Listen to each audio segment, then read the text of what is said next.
The reason that DEF has a depth of relationships in Oregon is because Nancy Golden, who was superintendent at Springfield School District, later became the chief ed officer and is now at University of Oregon, has been a supporter from almost our very start.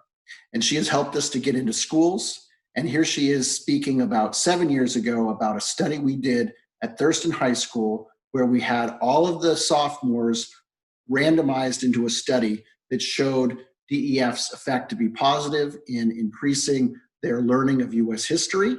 So academic skills went up, as well as decision-making competency on a tool from Carnegie Mellon. So Nancy Golden. Well, I think first of all, the study shows us it makes a difference for students in terms of learning content, but also in terms of learning good decisions. So why wouldn't you want to be doing something that gets you content knowledge and a lifelong necessary skill like decision making? I think it really does accomplish a few things. It improves the quality of teaching, it improves the quality of decision making, and it improves understanding of content. Well, recently I asked Nancy to reflect on how she uses the DEF principles in her own work.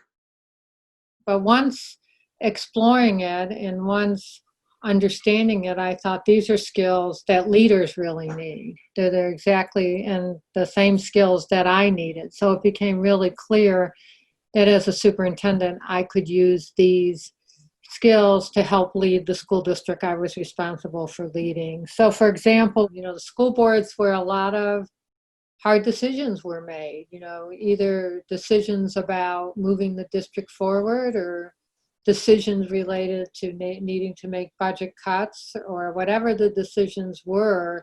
It was really important that we made good decisions, and that's what Decision Education Foundation taught us.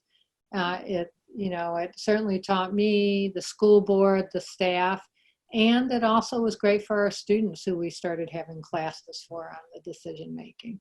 You've got to make sure you're clear about what your problem is. You know what the values are behind them. You really take time to gain useful information, explore creative alternatives. You got to make sure what you decide is a sound decision, and then you got to commit to giving it the time it needs to get it done. We had the opportunity to work with the superintendent's leadership team and the administrative team of the high schools and middle schools in Eugene 4J School District recently. Here's what Andy Dye has to say about his experience with DEF.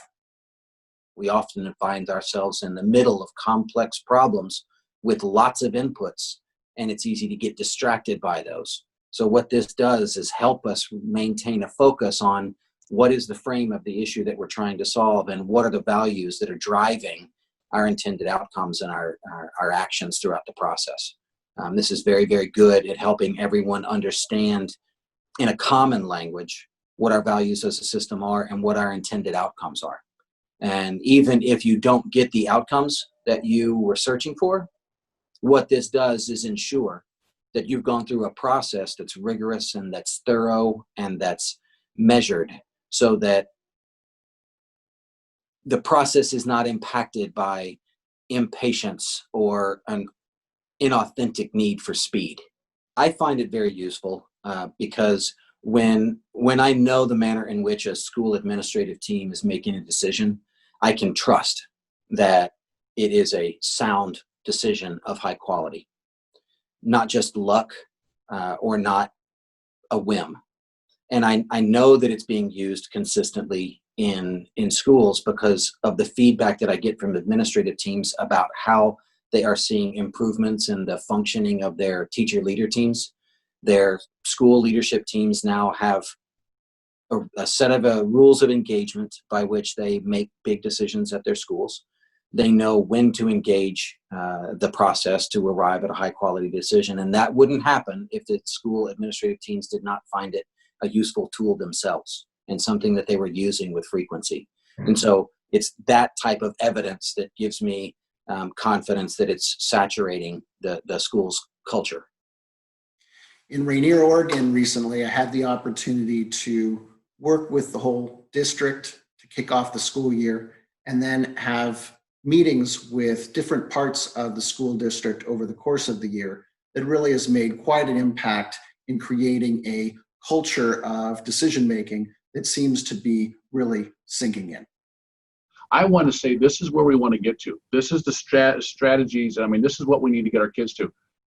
This particular system allows us to make good decisions to build that scaffolding and make sure it's solid. As a systems thinker, we know where we want to be.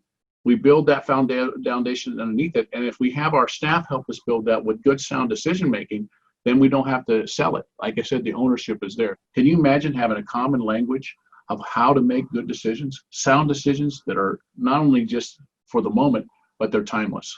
And that's how we can justify and use our resources better.